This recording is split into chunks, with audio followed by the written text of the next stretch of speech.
con la inteligencia artificial, a cargo de la profesora Cynthia Bercel.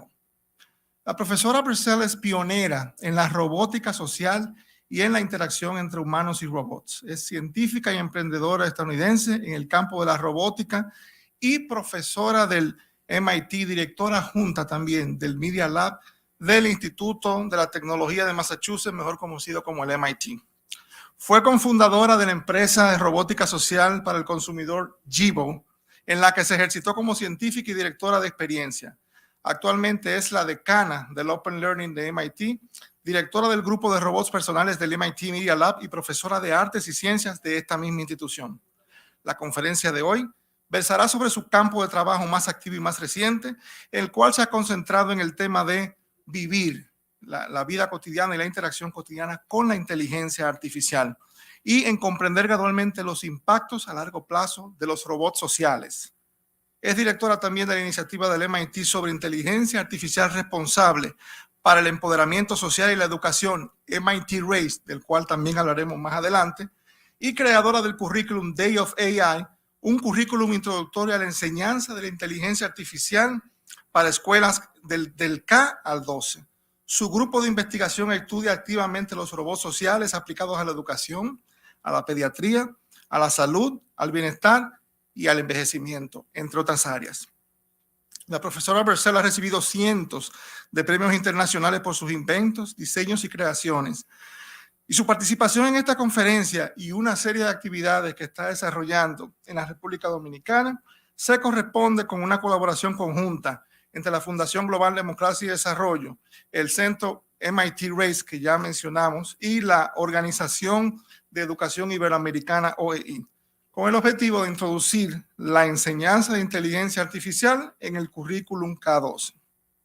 El MIT fue creado con este objetivo, ya que la inteligencia artificial está transformando nuestra vida personal y profesional, todas las tecnologías que utilizamos a diario, transformando el futuro y transformando la forma en que trabajamos y nos educamos.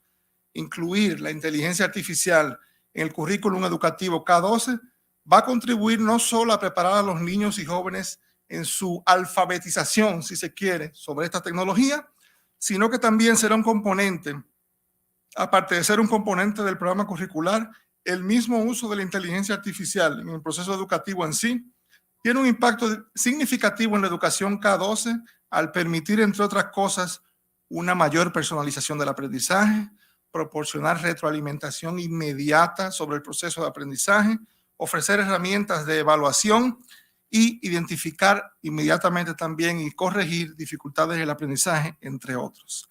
Desde Funglobe nos sentimos muy entusiasmados con esta colaboración conjunta con el MIT Race y la OEI y sobre todo muy entusiasmados de contar con la visita de la profesora Bercel como parte inicial de este proyecto.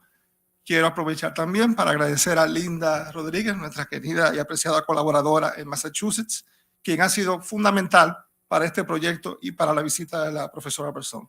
Gracias a todos por su asistencia y sin más preámbulos les dejo con la profesora Cynthia Bercel.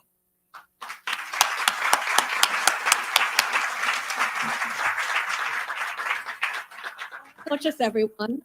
It's a pleasure to be here. I want to thank President Fernandez for his kind invitation to have me come and speak to you tonight, and Funglobe for hosting just a fantastic visit that I've been having here, my first time in the Dominican Republic. And I'm delighted to be joining you tonight to talk about a topic, which is artificial intelligence. So I'm dressed like my picture. No. So living with AI. You know, we talk about working with AI. I think we're starting to move into this very different kind of time in our relationship with technology, where it's becoming an ever more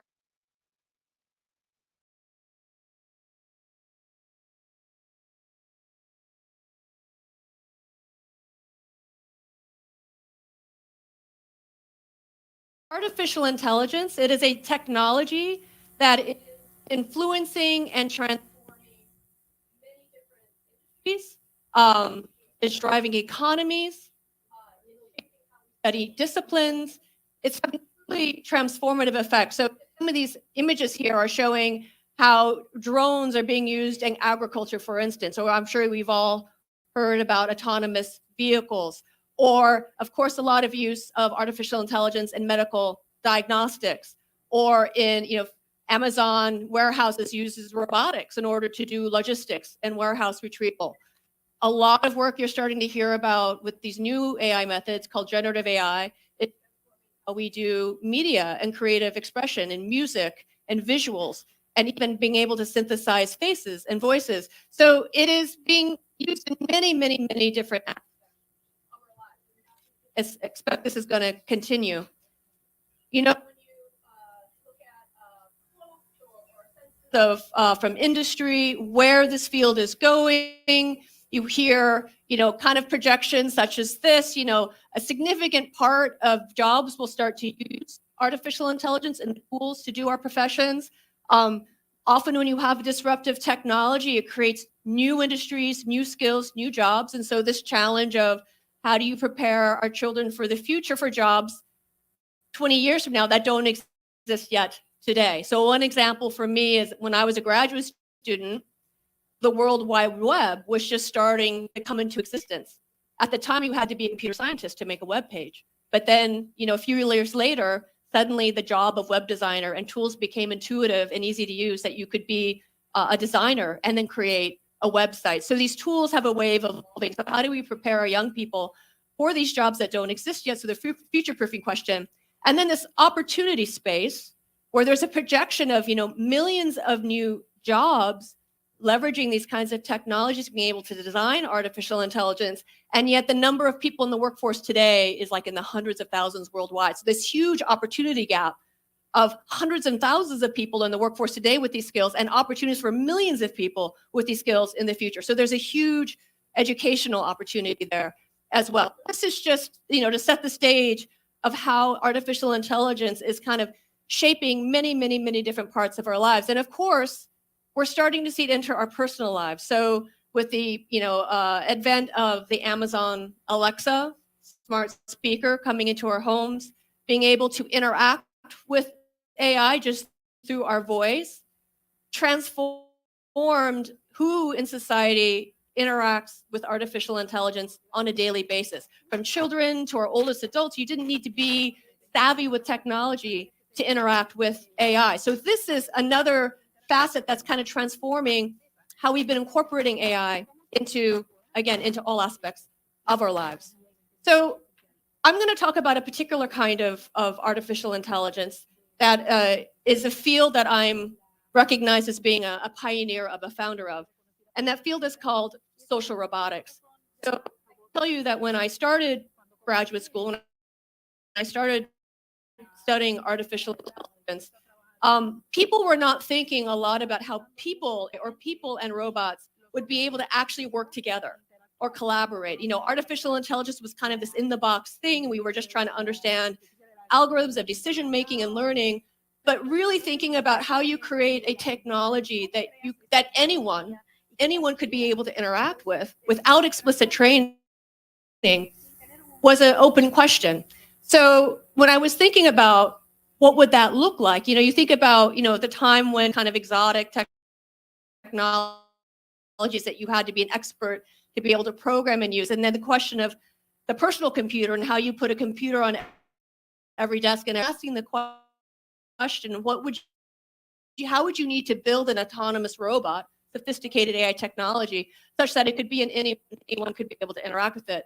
So my intuition, we knew that people would anthropomorphize robots already naturally, but that robots would need to be socially and emotionally intelligent to be able to understand us, to be able to communicate with us and collaborate with us in a human way. Not us changing and training to learn how to interact with it, but it needs to have the intelligence to know how to interact and collaborate with us. So that was the beginning of this field of social robots. And you can imagine kind of my inspiration came from, watching Star Wars when I was 10 years old and falling in love with the droids, R2-D2 and C-3PO. So that always has been kind of my guiding vision for this very humanistic, natural interaction with autonomous robots. So, when you think about what it takes to build a machine that is socially intelligent, you start to study psychology and the literature of our human intelligence, you become very humbled by how sophisticated our human social and emotional intelligence is. And when you think about everything that we've built, everything we've achieved, our history, it's all because of our ability to collaborate and interact and communicate with one another. So these kinds of skills, like being able to empathize, maybe able to understand and infer what your mental states are, like your beliefs or your goals or your desires or your feelings based on your observable behavior. These are very, very hard things for a machine certainly to be able to do. And it turns out over, many, years, our brains have evolved specialized circuitry in our brains for social intelligence. So this is just to say this is a very hard problem. It's a very hard problem. It's really kind of a frontier, I think, of artificial intelligence, but it's what we'll need to be able to figure out to really have intelligent technologies be able to support how we collaborate and how we communicate. So I'm going to show you one video, very early video in my group. This is maybe now like 10, 15 years ago, of a robot that is able to infer, kind of watch. This is my graduate student at the time, and infer what he is able to see. So this is a mental state inference. In order for, this robot he's almost like a little child, and he's got this toy, and he doesn't want my student to take his toy away. So he's kind of watching and kind of hiding and positioning it, right? So that he kind of keeps it hidden. So that's an example of a mental state inference. So here's the video.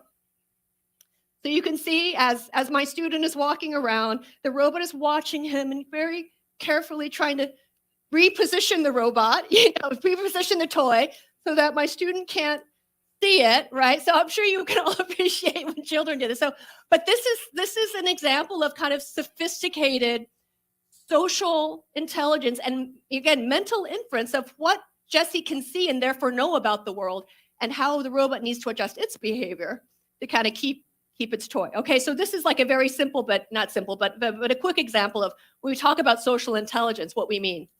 So this question then of social intelligence. So a lot of this definitely speaks to kind of traditional areas of artificial intelligence, like the ability for machines to have machine vision, to use cameras to understand the visual world, or to be able to hear sounds of speech and understand the spoken word, to be able to learn and so forth. But with social intelligence, there's a very human-oriented kind of focus around that.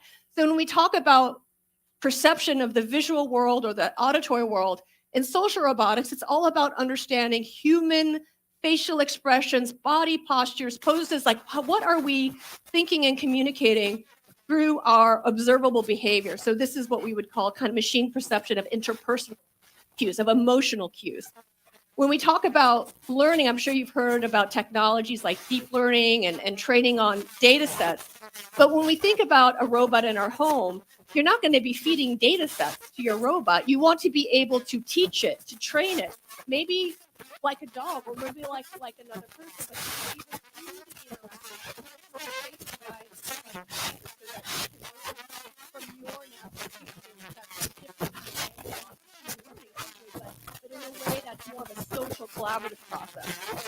When we talk about our expressive cues, it turns out that when people interact with these robots, we intuitively are reading the robot's social cues, what it's looking at, its body posture, whether people have designed that intentionally or not, and people are trying to interpret the robot's mental states through its behavior. So it's actually very important to intentionally design how the robot expresses itself, how it moves, how it directs its attention, so you have the correct mental information at the moment. And all of these, you start to think about the interaction, the collaboration, and how that can be designed in a way that can build a sense of rapport or trust or a sense of affiliation and alliance. So all these interpersonal social perceptions, as well as ability to coordinate joint action. So these are kind of the core areas of research, algorithmic research, that underlie what we would call social robotics. So as my group has been developing these core technologies, developing these core algorithms, we've had a kind of shift as we look at how AI is being applied in business and industries and as decision support tools and making people more efficient and industries more cost effective. Given the work that I do, I've kept thinking more and more about, well, so we talk about how robots or machines can help us be more productive, but can they actually help us as people to thrive and to flourish as human beings? Why don't we ever talk about artificial intelligence helping us to learn better or to be healthier or to grow and age with independence? Because these are profoundly important in terms of our quality of life. And certainly we should be able to design intelligent technologies that help us to flourish, right? That help us to become who we aspire to be. So it's a different kind of perspective on how and why we want to design socially and emotionally intelligent technologies. So I'm going to give you a couple examples from my work in my lab about how we've been exploring this kind of perspective. How do you design AI systems that promote human flourishing, human well-being? So, there's a number of kind of methodological challenges in doing this. So we've talked a lot about the underlying artificial intelligence and how you build for greater autonomy, greater capability. As a place that even today we don't really understand well enough is when you deploy or when you integrate these technologies into real human environments, that you see the richness and the complexity of human life. And a lot of the kind of research that's done, it's been done in like labs and kind of simplified environments. But when you actually integrate these technologies into real hospitals, real schools, real homes, you start to really appreciate how complex the experience is that the robot or the technology is going to have to be able to understand and support. So kind of real world integrations are important. And then thinking about not just having somebody use a technology for 20 minutes and a task can be done, but what happens when it's living with you in your home for weeks, months, years. I mean, there's a time to think about longer term relationship, how do you design for that, and what are the opportunities and challenges and even ethical questions around kind of living with AI over long-term interactions, and how do we evaluate the success of that? So I'm going to start with one example. We've been designing social robots that's very much inspired by peer-to-peer learning for early childhood education. So this is an example of thinking about how do you design a robot that can interact with the child as a personalized learning companion, that can interact with all those social and emotional supportive cues, that can personalize to the child, but support actually a learning outcomes. We've done a lot of work with helping children develop language and literacy skills through interacting and playing educational games with the social robot. So personalization, the social emotional cues, and the engagement and the learning aspect of that. So, this is kind of a very different way of thinking about how we relate to and interact with technology. This is one of our robots. It's obviously designed to be appealing to young children, but as a kind of playmate, right? As a helpful, kind of engaging, empathetic playmate where a lot of the games are played on a tablet. So there's a lot of content and exercises, but the child is actually doing this with the child as if the robot is playing these games. So when you think about it, it's, young children don't learn by typing or reading it. They learn through interaction and play. So it's actually a very challenging domain for us to really kind of push the ability of us to build machines that can actually engage in this style of interaction effectively. And not only to do it well, but to actually do it in a way that supports how children learn, that improves children's learning. So how do we do that? So this is an example where if we want a robot to basically be able to kind of play the role of a child in a shared storytelling interaction, when we can apply machine learning methods to capture and understand what this looks like in the real world, and then train algorithms to emulate that behavior. So in our lab, we bring children in. Broke the window, and then it ran to a school and peeked inside. He saw So we want to design the robot to be like an attentive listening partner. Lots and lots and lots of data, lots and lots and lots of children, running effective computing algorithms to track facial expressions, what they say, feed this data into machine learning models to train that behavior that when you put it in a robot, it can engage a child in that interaction. So that gives you a sense of like how we develop these capabilities, how we kind of, train and test these social capabilities in a robot. So this is now kind of, a year later, we've been training the robot to have these skills. We've integrated the robot now to be able to play educational games with children. We do a lot of collaborations with Boston Public Schools. So these are children, who often in the Boston Public Schools we work with, these are children that come from English language learning families. So they may not have grown up in an English speaking household. So the robot is basically designed to help develop language and literacy skills. So I'm going to just show you a video because I want you to kind of see what this looks like in a natural interaction. The child and the robot are playing a game. It's called Word Quest. It's kind of inspired by the game called I Spy, where there's a set of scenes and the child is given a challenge word, a vocabulary word. In this video, the word is lavender. And the child and the robot take turns panning through these scenes, trying to find things that match the color lavender. And they're invited to basically say the word of something that they choose. So I'm going to just play this video. First, it's the child's turn. She makes a selection. She actually gets it wrong, and I want you to kind of see her reaction and how the robot responds to that in an empathetic, supportive way. Then it's the robot's turn, and I want you to pay attention to how she supports the robot. So it's really fascinating. Okay, so here's an interaction. What are we trying to find? We are trying to find lavender color stuff. Okay. The word was lavender. Yes. And what is lavender though? Girl. Jumping. So she makes a choice. It's I'm actually not sure right. You will do better next time. The robot encourages her. I believe in you. You can see she's a little disappointed. The robot's turn. The robot says, I believe in you, and then leans, this kind of supportive gesture. Lavender is purple. And you can see how engaged she is, right? Just So like my friend that does not. allied engagement Hmm. has made a huge difference in how she approaches this learning task. So now it's the robot's turn, I believe. and she says back to the robot, I believe in you. The flower So, is purple. This social engagement is very Color deep. lavender. It's very deep.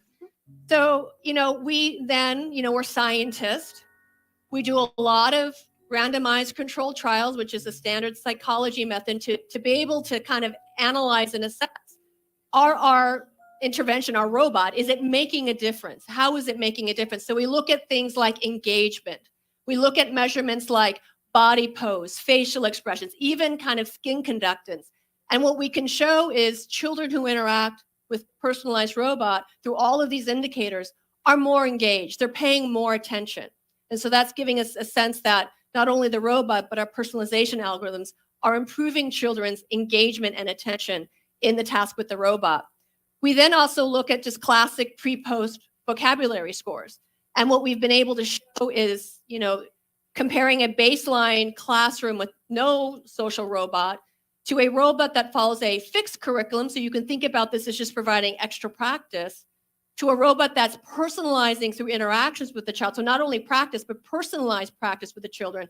We see that children's vocabulary scores are the strongest with the personalized model. But even the robot that's not personalized leads to greater learning outcomes than just the classroom baseline. So the robot is helping no matter what. And the more personalized the robot is, even better learning. We also look at the closeness that children report with the relationship closeness with the robot. And we are starting to see for the first time, the closer that relationship that children report is correlated with more positive learning outcomes. And so when you think about that, that if children have a better relationship with their teacher, they tend to learn better. We're seeing that correlation now with robots. And interestingly, when you add personalization, that correlation is even stronger.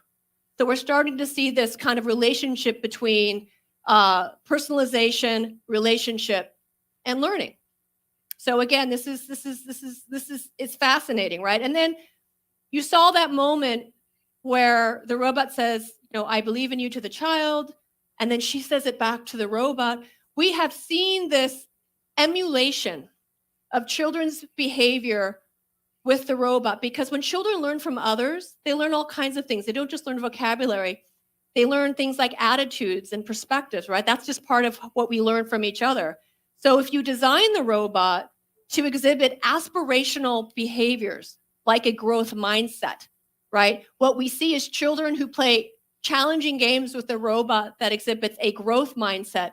The child themselves not only identify more with having a growth mindset themselves, but they persist longer on challenging problems.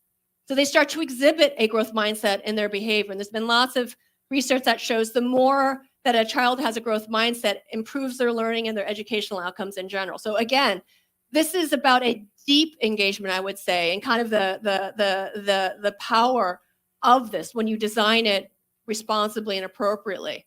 So that's just, to give you a sense of where things have been in our group. Now we have generative AI. I'm sure you've all heard about ChatGPT and these large language models. So we're starting to experiment with these newer artificial intelligence models and technologies. So, when you think about ChatGPT, well, it's text, it's not conversation, it doesn't have verbal cues, and ChatGPT is not designed to be a tutor, right, to play a particular role. So we've been leveraging these AI, but putting it into this educational context. And I just want to show you a fun video, because one of the challenges we've always had, especially when you do storytelling interactions, is that the robot has been traditionally limited in what it can say and respond to. But now with these large language models, the robot is much more flexible. So this is an example of, it's a demonstration. The story is the Three Little Pigs, if you're familiar with that story. And then the robot and the, in this case, my student who's playing the child are able to ask questions of one another. And it's really remarkable, I think, in terms of how flexible that interaction can be. And then you can notice the nonverbal cues and everything the robot's exhibiting also.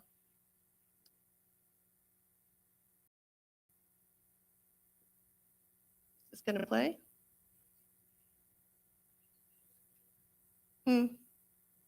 Well, nothing's happening. Yeah. Should I go back? Oh, here it goes. Okay. Hi, Jibo. Okay. Can we read Three Little Pigs So together? first they read the story together. Hi there. I'd love to read it with you. Shall we get started? Yes. Can you read it to me? Once upon a time, an old sow sent her 3 little pigs out into the world to seek their fortune. Now be sure to write, she said. So And just tell the remember that story. I love you.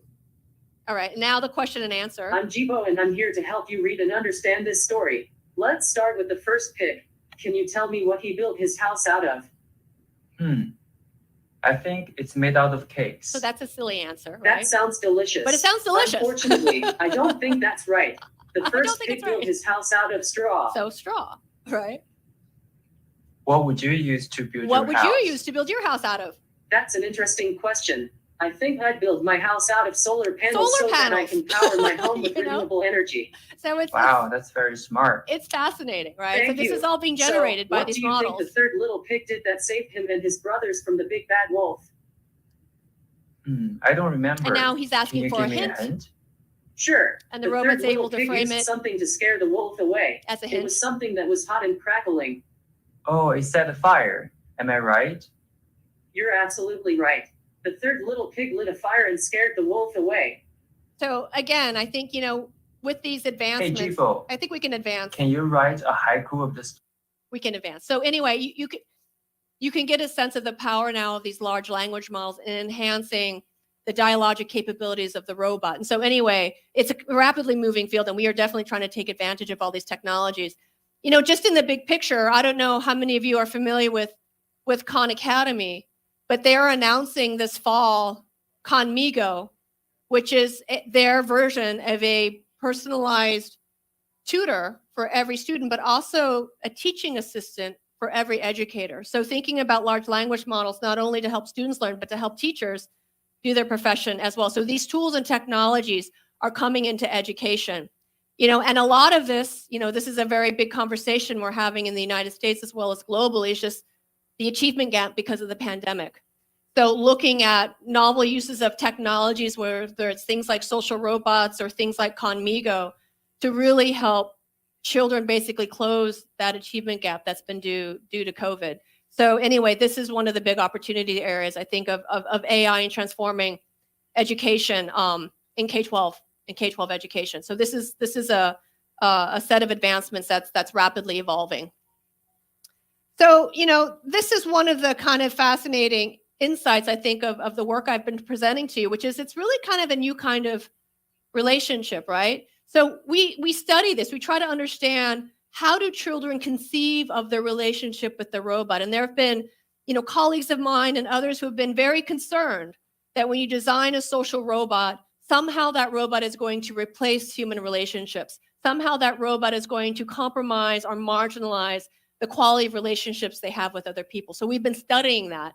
And I can tell you, we have found no evidence of that whatsoever. In fact, children, even very young children, we're talking about preschool children, are very savvy in saying, this robot is a different kind, it's a different kind of relationship. So there are aspects of how the robot engages with the child, which is like a motivating and supportive friend. So that's a human-like interaction. But as you could see through things like large language models, it's like a cool internet-connected kind of tool so we can get access to information. That's very much like a technology. But then I think you could see from those videos, there is this almost like companion animal kind of sense about, this is a non-judgmental, empathetic, non-human companion that I can make a mistake and it's okay. I don't have to be embarrassed by it, So anyway, it is a different kind of relationship, right? And it's one that has an emotional engagement to it, as I think you can see in those videos, but more like how I think people engage with our pets. So people, I think, in some sense, like, we always want to frame these interactions that people are, I say they're the protagonist in their own story, like they're the hero, but the robot is like the supportive sidekick. And so you're starting to kind of see that kind of be manifest in how we design these technologies, and that companionship is actually an important factor that leads to those positive benefits. So I'm going to give you one more example. So we talked about young children and learning. I actually want to talk about another really important topic, which is mental health. So we're coming out of a pandemic. We've heard many, many reports of incidents of depression and chronic loneliness, and mental, emotional, like mood disorders is very much on the rise, right? So this is an area of big concern globally, exacerbated by the pandemic.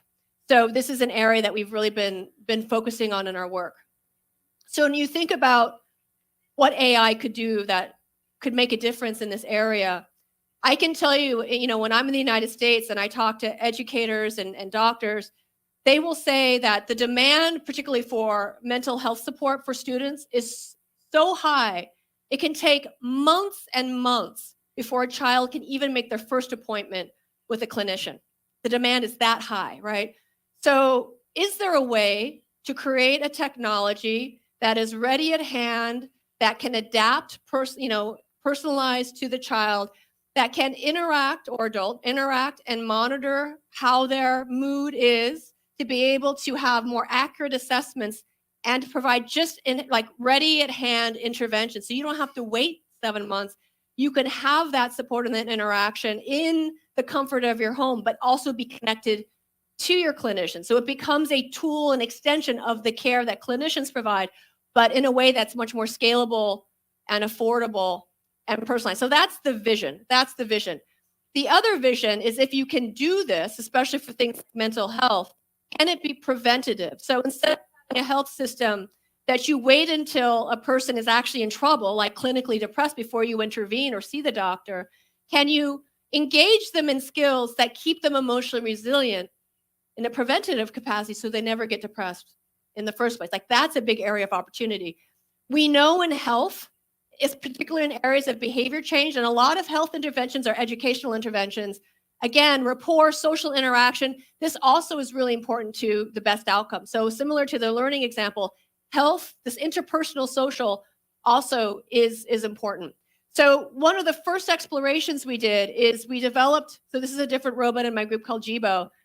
We designed Jibo to serve as a positive psychology coach. So again, this is about prevention. It's not about waiting until a student, for instance, is stressed out and depressed, but try to help coach them in positive psychology skills so they're more emotionally resilient and don't get depressed in the first place. So all of those things I just mentioned to you, being able to be preventative, to provide daily support, these are things we want to explore in the context of a social robot for freshmen going to MIT. And as you know, if you're familiar with MIT, it is an amazing educational university, but it is very demanding. It can be very, very stressful. So often students' mental health declines over the semester as stress mounts. So the question is, can we design a robot in a way that doesn't have that happen? That's a big question. So again, we applied insights, therapies, interventions from positive psychology, proven interventions from positive psychology. Now, these are typically administered by a human coach. What if they could be administered by a robot coach? So a lot of these, again, are educational in nature, it's skill development. So this is an example of a number of these positive psychology exercises that the robot was designed to do with students. So I'm going to play a video here. Today we're going to do an exercise called 3 Good Things. Research in positive psychology shows that cultivating gratitude can benefit personal well-being. I'm thankful for getting to be in your nice room. So the robot Being out of the demonstrates lab is a good change of pace. Your turn now. and then invites. Tell me 3 things that you're grateful for today. So this I'm is real video from a real thankful for student. being able to catch up on work that I was behind on over the past week. I'm thankful that my parents are having their 20th anniversary this weekend. And I am thankful for the good friends that I have in crew. So this is also very fascinating. I mean, they give very rich answers to the robot. They engage in a rich dialogue with the robot when it kind of engages them in this kind of friendly, sharing, coach-like manner. So, the punchline is, again, we do carefully controlled studies and so forth. When we look at, these are standard psychological measures that clinicians use. We just now apply them to the robot condition. Over time, from the beginning of the semester to further in, typically all these measures would be getting worse over time. But the thing that's fascinating is they actually improved. So things like their sense of well-being, pre-post, their mood, and even their sense of their ability to change, all were enhanced when they had the robot coach versus no intervention. And again, typically all these measures would go down over time as stress, mounts in the educational system. So it's fascinating. The other thing, if we do open-ended interviews with the students as well, over 60% talked about the companionship as being an important attribute of this experience. So just having someone to talk to, it doesn't have to be a heavy conversation, but a light conversation makes a big difference for people. So again, this social interpersonal feature has real value to people, and it leads to greater engagement, which I would argue, is leading to these more positive outcomes. So it's fascinating. So we followed up. So this was a study done at MIT with freshmen in the dorms. We decided to follow up and do a longer study where we shipped 80 robots all across the country in the United States. And I can tell you this happened in the middle of the pandemic when there was a lot of social distancing. So people were literally locked in their homes for extended periods of time when we happened to do this study. And so we wanted to look at, again, do we see a benefit? But what if we had, in this, again, kind of randomized controlled trial, 3 different kinds of styles of interaction. So one, which is just the baseline robot with no positive psychology coach skill at all, just to see what that looks like. Then a coaching style. So the robot educates, tells you why it's important, encourages you to do these activities, but it doesn't do it with you. It's like a coach. And then this companion style, where the robot also shares a mental resilience goal and does everything with you as a companion. So again, just 3 different styles well, 2 different styles and then 1 kind of control, where we first assessed in this pre-period what people's, again, kind of psychological measures were, classical kind of clinical measures.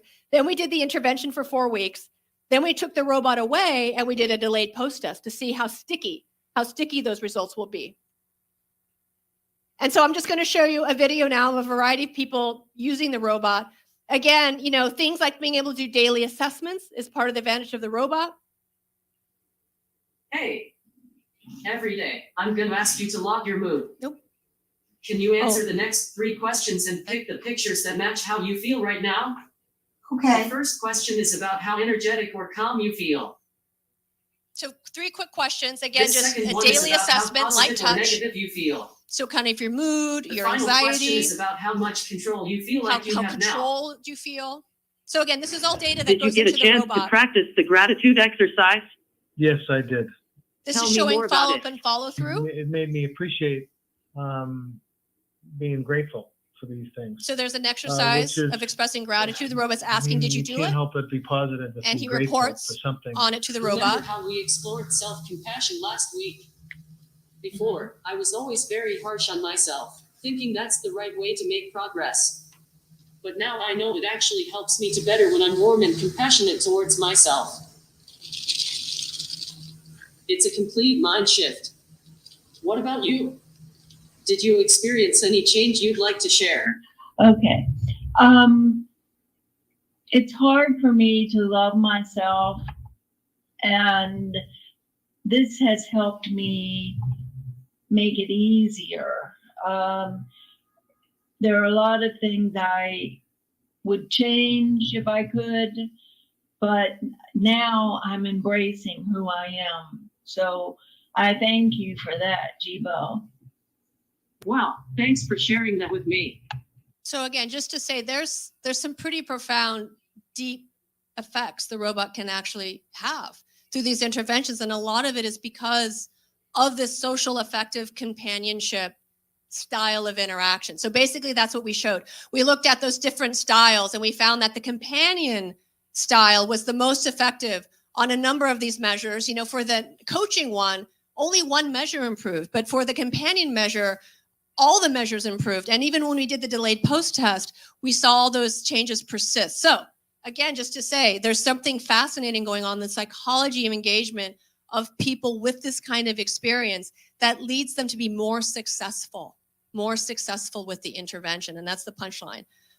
So 2 very provocative, very different applications, different age users, but we see this kind of similar insight, which is just to say, right, when we think about artificial intelligence tools and technologies, we're all thinking about just the cognitive, the decision-making, right?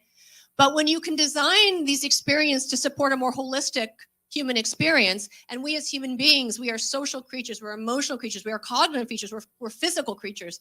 When you can design it to support the whole person, not surprisingly, people engage more deeply. And when they engage more deeply, they often are more successful. They have better outcomes. So I think, you know, this is I think an important insight that, I mean, a lot of the field is still trying to, like, you know, kind of agree with, but I think the data is really supporting this more holistic approach. Now, I've presented learning, I presented emotional wellness. Of course, there are a lot of ethical questions and concerns with building technologies that are capable of shaping and guiding and influencing our behaviors and our thoughts. So we are doing it to help people have a better quality of life and to achieve the goals people have for themselves. But you can use those same technologies to manipulate people, right? You could use the same technologies to do something that's very negative. And so we just have to be very cognizant and mindful of that risk. And so I'm sure you've been seeing a number of these headlines of the unintended consequences of a number of these AI, you know, technologies, from examples of encoding unintended bias into the decision-making of deep learning algorithms. So in one example, Amazon trained a recruiting tool on all their hiring data.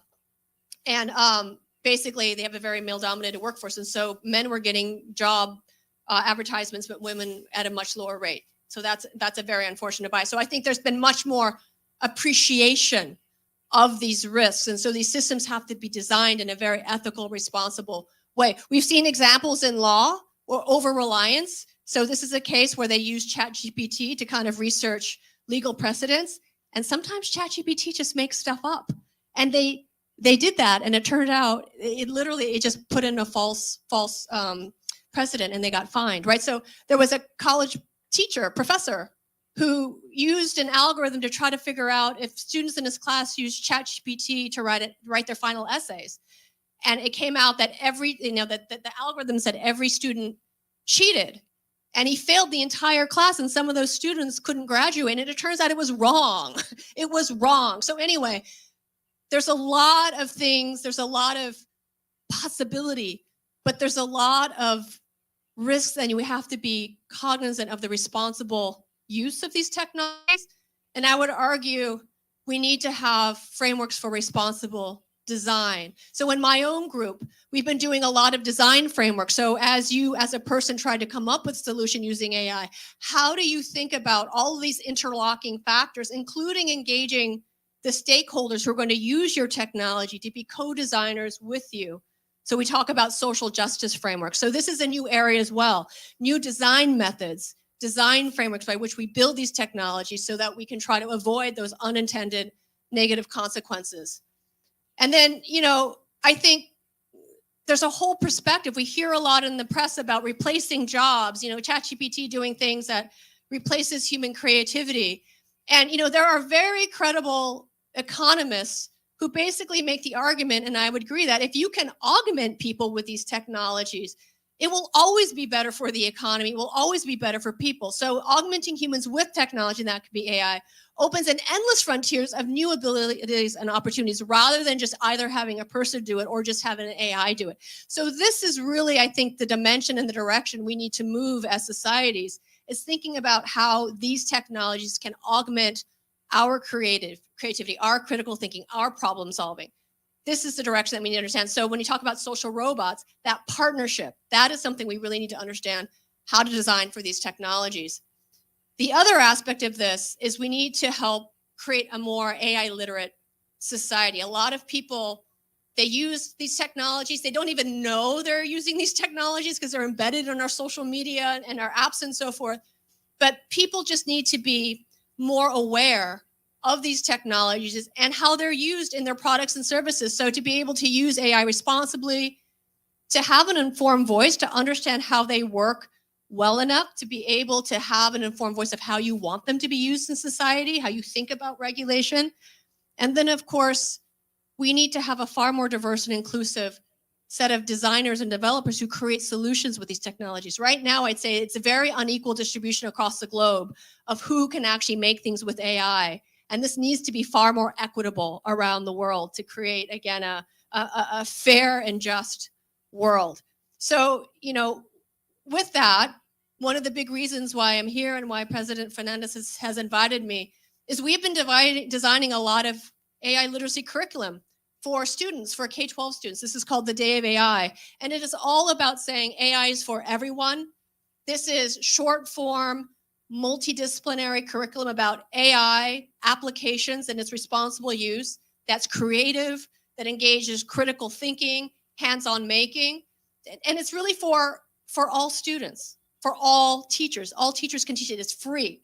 We have a lot of videos for professional development. So, we've been launching this program for 2 years. There's over 10,000 teachers around the world in 114 countries that are already engaging in our curriculum. So again, I think this is important. This is important for how we prepare our children for a future, but also a reality they're already living in. And we are here because we are now collaborating with Bangladesh and OEI and other organizations. Our curriculum's already been translated into Spanish. It'll be translated into Portuguese. But just shows you already, even just in 1 year, many, many, many peoples across Spanish-speaking countries are starting to use this curriculum. So again, this is a big opportunity to bring this here to the Dominican Republic and to engage with teachers and parents and students in this AI literate future. So I'm excited to be here to help make that possible, and I will take questions. Thank you. All right. I'll need translation. Yeah.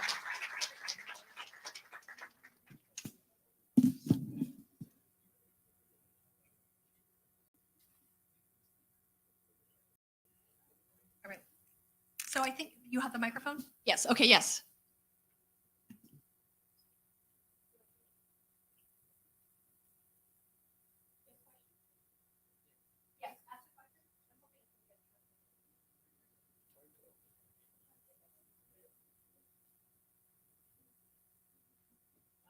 Do you have the microphone?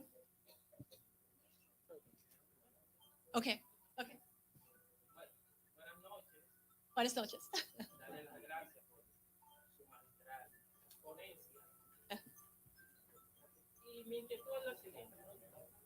I'll need a translation. Hang on. It's two. Is this? Okay.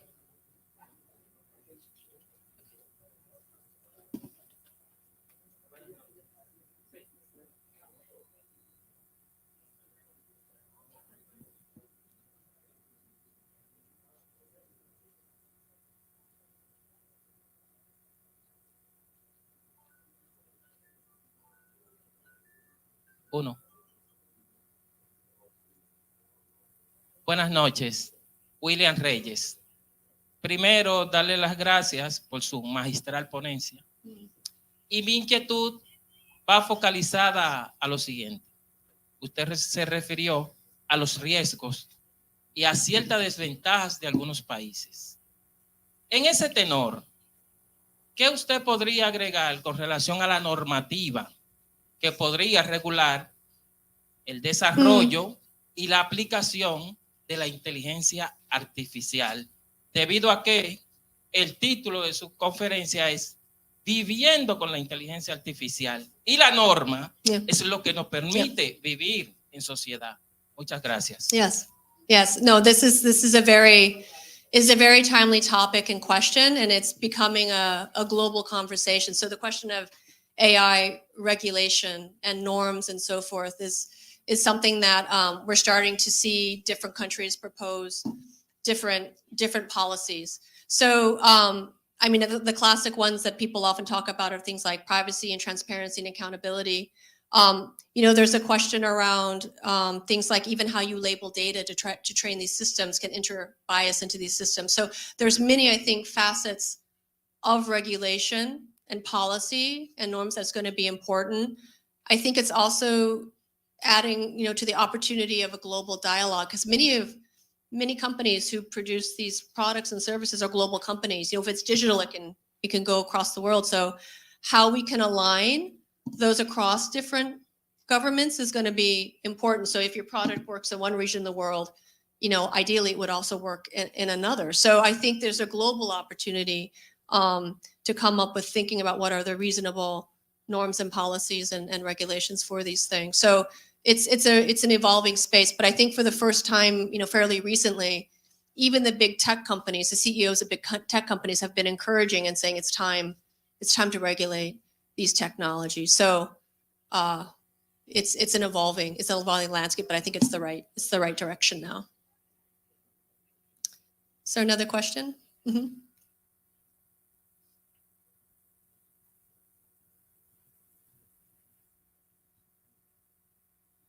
Buenas noches, gracias por la oportunidad. Profesor René Figueroa, del área de educación física. Tengo una inquietud y es que por lo menos en el área de nosotros, del área de educación física, batallamos bastante por hacer que los niños interactúen un poquito más con el medio ambiente por el tema de la tecnología. ¿Han hecho algún tipo de previsión ustedes en cuanto a que el niño o un adulto se haga dependiente de la interacción con la inteligencia artificial? Yeah, so this is another really important question.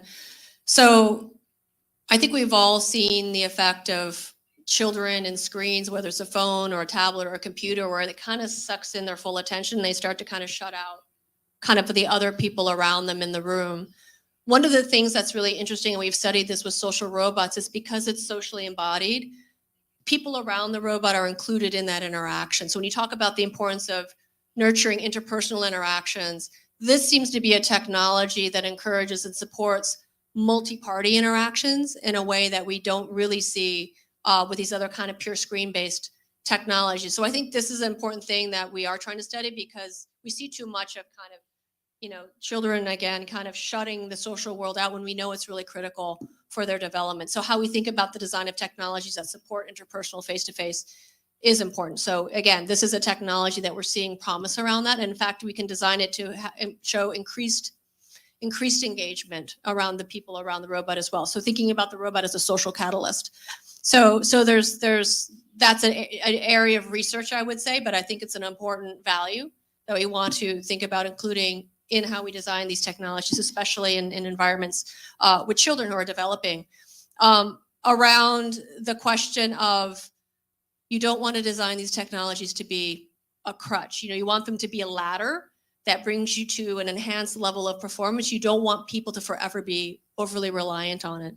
So in that last example I gave you around mental health, when we did the delayed post-test, we do a lot of work on how the robot is introduced in kind of this interventional context, and then how the robot is removed. So we intentionally try to design for that transition. If the robot is there, supports you, you've learned, you've grown in important ways, you don't need the robot, we're going to take the robot back, and how that transition happens. So one of the exciting things about that study I showed you was that even after the delayed post-test, when the robot was gone, people were still demonstrating the benefits from the intervention they acquired with the robot. So I think more evaluations like that are needed, because yes, we do not want to be creating technologies that are a crutch. We want to build ladders.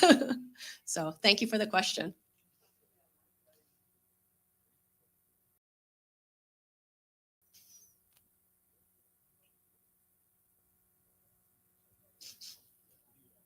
Buenas noches.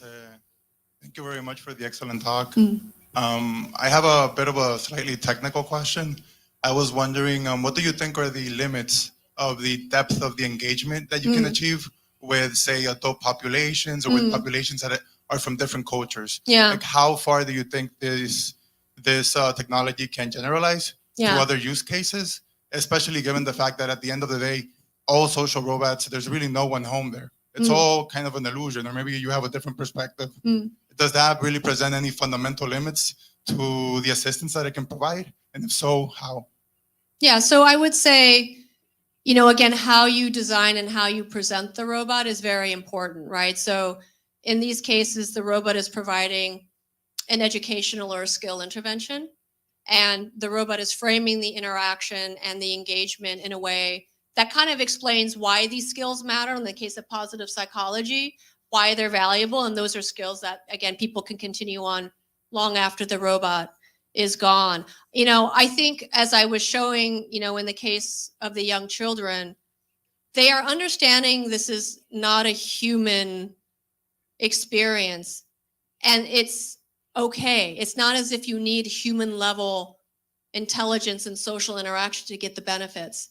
And so, by designing these robots to be cute and fluffy and clearly not human, that's very intentional on our part, so that we can show that children are kind of being able to understand and frame an appropriate sort of understanding of the capabilities, the social, emotional capabilities of the robot. I mean, they kind of do see it kind of like an intelligent pet.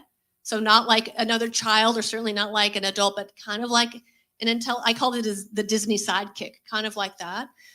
And even so, that is, we're seeing real positive benefit from that. So I think this assumption that it has to be human-like to be effective, I don't think that's the case, actually. You just have to frame it in an appropriate way, and then think about how that technology supports the larger human care network, which could involve parents or teachers or doctors, right? So we view these technologies as a part of the team.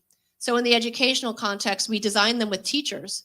So teachers are the teachers, right? But the robot is a practice partner, right? And so teachers find a lot of value in that. That helps me be able to give more personalized attention to students who may need it, or I can know that children are still doing valuable practicing with the robot. So, and the robot is actually able to, track those interactions, the vocabulary, and give that feedback to the teacher, so the teacher feels they have a better sense of what children are able to learn. So anyway, so just thinking about, again, the team, I think is an important attribute of how to design these technologies, but they don't have to be human human-like or human equivalent to be beneficial.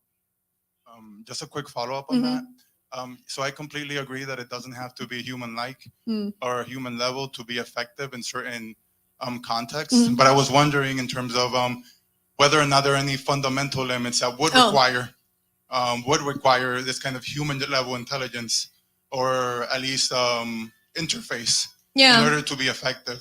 Especially because one thing I was wondering about in your test, in your experiment with the individuals during the COVID crisis, I was wondering, well, maybe they were so cooperative because they knew that there was like a research team behind this, and they were more willing to provide full responses because they knew that they were at least going to be analyzed by actual human minds. So I was wondering whether maybe that's part of the reason why there was so much depth of engagement, and not necessarily it was completely triggered or generated simply by the actual social robot. Yeah. So I would say, in a lot of our studies, you try to recruit a large enough and a diverse enough population to try to get, an overall kind of signal. You see a wide range of engagement with these technologies. In fact, we've been doing a number of studies that show even like different kind of personality attributes, like being more conscientious or neurotic, can affect how they are inclined to engage with an experience like this. So there are certainly, I think, attributes of a person that this may be a better fit, and maybe a different kind of technology, like a wearable, might be better, more effective for a different kind of person. So I would never say this is a one-size-fits-all situation, but we're trying to understand, for whom can this be really effective and beneficial. But you do see, and I can tell you, we see a wide range of human engagement and behavior, but it's promising to see, overall, we see these positive trends. And so that's about really understanding for whom and why is this particular kind of technology effective. In terms of just the limits, I think, again, our philosophy is we don't think it makes sense to build AI systems that are like human plug compatible, because we have plenty of people, right? What's much more interesting is to think about how to design a technology that can complement us and what we do and what we bring. So we never think about what's the limit if it's not human, because we intentionally don't want them to be human. We really want to think about what are the skills and aptitudes and abilities of people, and then how does this need to be designed in a way that enhances and supports what we do.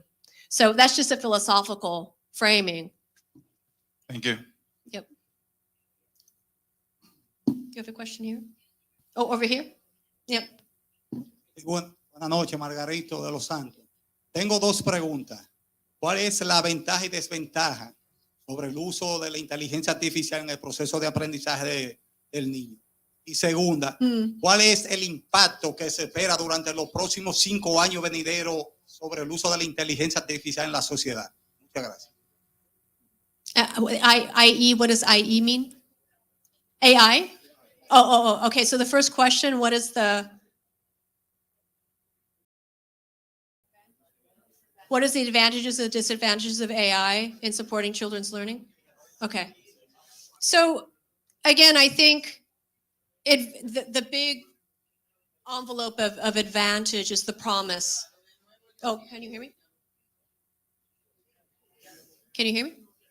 Yeah.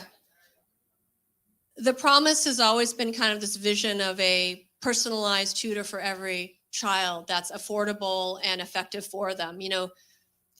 A skilled human tutor is incredible, but, they can be expensive. They have to sleep. They're not necessarily always available when you want them. So I think for education, that's always been one of the big promises for students. I think one of the big opportunities for teachers that we're just starting to see requests for, at least for MIT raise from teachers, is how can I use these technologies to help me in my teaching practice, to be able to save time, to be able to be more effective for my students. So I do think there's a big opportunity for teacher professional development and the responsible use of these tools and technologies to help them perform their role as teachers. So, I think the limitations will always center on, are you really designing kind of the tools and the solutions that help everyone be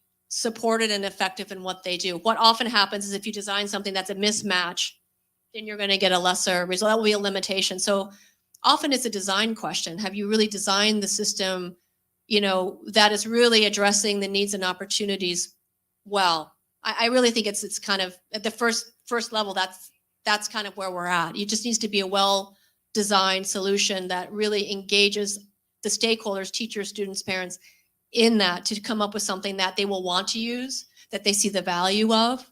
You know, often we've seen historical examples, if you just give a teacher something or give a doctor something, they may not want to use it because it doesn't solve a problem they care about, or it tries to do a part of their task that is something they enjoy, right? So you really need to position what the opportunity is in a way that your main stakeholders understands the value and sees the value in it. So I think it's a pretty, I think, basic example, but I think it's where a lot of solutions fall short, is if they don't really think about what the problem to be solved and the opportunity is in a way that engages the users to want to adopt it.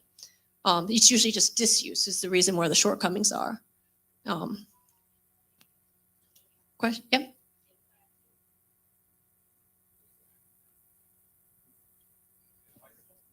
Yes. Oh, I'm sorry. Here, we have it here. Okay. Yes, you mentioned the robots, you bring them home and they learn from you. So you teach them. So it's not a product that you ship and it comes prepackaged with how it's going to work. Now the question is, if the robot learns from your interactions and these interactions are uploaded and shared with the other robots, what are the risks of doing that? And can it be manipulated or affected by the population that uses it? So you mentioned, like, if we have children with ADD or whatever, you know, will all the robots learn to react and interact with children that don't have ADD and will be affected? What happens when we upload this private and individual learning to the shared behavior of the robots and the AI in general? Yeah, so you've raised these are two very important questions and concerns that come up when we talk about policy and regulation. So one is privacy.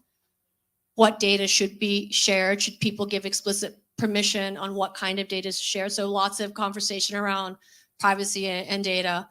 The other one that you mentioned is just, you know, if you're training your system on biased data, you can get biased behavior. And I think this also comes down to policies around how do you know that you have a representative data set? How do you know that the labeling of the data sets are appropriate, that you can try to anticipate biases that may exist in culture and you want to try to counteract that?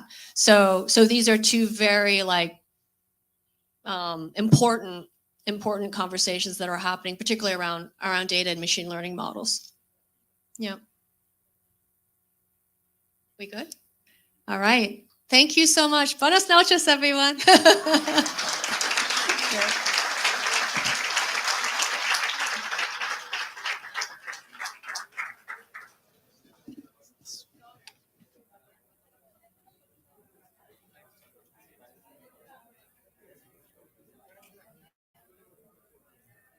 Bueno, yo creo que hemos tenido una noche memorable hoy aquí en Funglode y por supuesto queremos empezar por darle las gracias a la profesora Cynthia Brizzle por haber aceptado nuestra invitación para compartir con nosotros esta magnífica presentación que ha tenido. Así que un fuerte aplauso para la profesora Cynthia Brizzle. Ahora, también el interés de poder contar con su presencia aquí hoy es para iniciar un debate sobre educación en República Dominicana. Generalmente no debatimos el tema educativo. En República Dominicana lo que tendemos es a presentar los problemas que tiene el sistema educativo nacional, cómo no avanzamos, sino que retrocedemos en muchos aspectos. Y vemos, sin embargo, que la educación va avanzando, ¿verdad?, a un ritmo y unos niveles que resultan sorprendentes.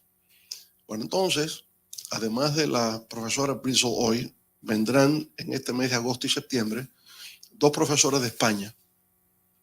Uno que es profesor Marino Fernández Engita, que es sociólogo de la educación, profesor en la Universidad Central de la Complutense de Madrid.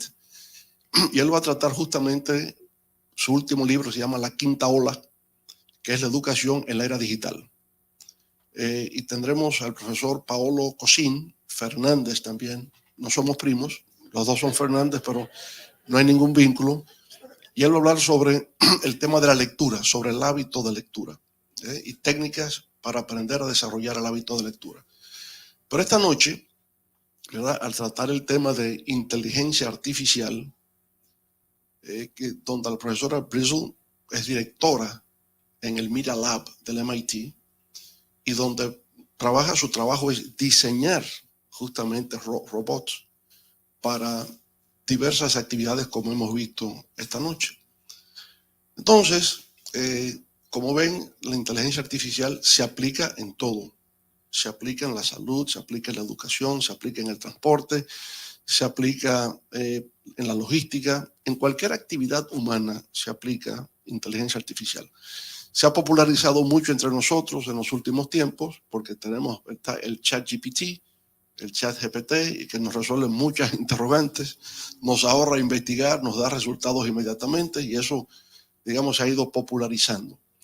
Pero lo fundamental es que, como presentó la profesora Brizzle, hemos suscrito un acuerdo entre el Instituto Tecnológico de Massachusetts, el programa RACE, que es el que ella dirige, MIT RACE, la Organización de Estados Iberoamericanos, la OEI, y FUNGLODE, con la finalidad de incorporar a nuestros maestros en conocer cuál es el contenido curricular desde el kinder hasta el último año de bachillerato en lo que concierne al uso de la inteligencia artificial. En esos 12 años de educación formal, los estudiantes aprenderán al manejo de la inteligencia artificial, a diseñar programas de inteligencia artificial, ¿verdad?, de tal forma que tendremos realmente estudiantes ya del siglo XXI, porque la tecnología va cambiando rápidamente y una forma de poder aprender de manera diferente, más rápida, acumular más información, es justamente a través de la inteligencia artificial. Llama la atención, ¿verdad?, que se habla de máquinas, porque son máquinas, socialmente responsables, socialmente inteligentes, que interactúan con el ser humano, sirviéndole de apoyo para que puedan desarrollar sus potencialidades creativas, para que tengan éxito, ¿no?, para que puedan desatar todo su poder creativo. En fin, de eso es que se trata. Ahora, la pregunta es, ¿van a sustituir los robots a los seres humanos? No. ¿Van a sustituir los robots a los profesores? No. ¿Van a sustituir a los médicos? No. Sirven de complemento. Entonces, un robot que está programado, ¿verdad?, ayuda al estudiante en un intercambio. Y ese intercambio, que resulta hasta agradable, ¿verdad?, porque tiene como un juguete al lado, facilita, primero, construcción de vocabulario, porque nos damos cuenta que muchas veces los estudiantes tienen lo que podríamos llamar, ¿verdad?, déficit de comprensión, sobre todo déficit de comprensión de lectura, por un problema de déficit de vocabulario. No entienden. Y cada área del conocimiento humano es un código lingüístico. Cada rama del conocimiento tiene un lenguaje especializado. Y aprender es descodificar el código. Entonces, la medicina tiene un lenguaje, el derecho tiene un lenguaje, las ingenierías tienen un lenguaje. Si yo soy capaz de descodificar su significado, aprendo. Si no, no puedo. Entonces, la inteligencia artificial, estos robots, se convierten en acompañantes de los estudiantes para facilitar el proceso de aprendizaje, y lo más importante es que personalizan el proceso de aprendizaje. Y es una tendencia de la educación a futuro. El tutor, ¿verdad?, que personaliza la educación, ahora tendremos al robot como complemento. Así pues que yo creo que vemos en qué dirección se mueve el mundo, en qué dirección se mueve la educación. Hemos hablado en otras ocasiones de STEM como sistema educativo. Después cambiamos por STEAM porque faltaba la A, no solamente ciencia, tecnología, ingeniería y matemáticas, también hay que incluir ciencias humanas, las artes, valores cívicos, para que sea una educación integral. Entonces, con el acuerdo que hemos firmado con la Organización de Estados Iberoamericanos y con MIT, todos ustedes podrán acceder, buscando la página web, donde aparece este currículum, el currículum desde el kinder al 12º grado sobre el uso de inteligencia artificial. Vamos a tener intercambios permanentes con el MIT y con profesores de América Latina y de España, del mundo iberoamericano, para compartir experiencias que se van acumulando en el uso de la inteligencia artificial en distintos ámbitos, pero fundamentalmente en la educación, que es donde nosotros nos vamos a concentrar. Ya hay un profesor chileno, Linda, ¿verdad? Este profesor chileno fue el que hizo la traducción al español de todo el contenido que el MIT ha presentado. Se va a traducir al portugués porque queremos que Brasil también sea parte del proyecto como América Latina. Entonces creo que en estos intercambios vamos definiendo ciertamente lo que puede ser una estrategia nacional de educación de inteligencia artificial. Ningún país todavía propiamente lo tiene. Es algo que está en construcción y se va a dar sobre la base del intercambio que podamos tener. Bueno, entonces con eso ya saben que es la primera de encuentros múltiples, el primero de encuentros múltiples que tendremos en el futuro para seguir profundizando y en el adiestramiento de nuestros profesores para utilizar estas tecnologías. Professor Bristle, I want to thank you so much for accepting our invitation to participate in this opening debate about the future of AI in the Dominican Republic, especially in education. So we'll be having you again. This is just the beginning, right? So thank you so much for being here once again. And we truly appreciate everything you've said tonight. Bueno, muchas gracias a ustedes. Y con la inteligencia artificial es para adelante que vamos.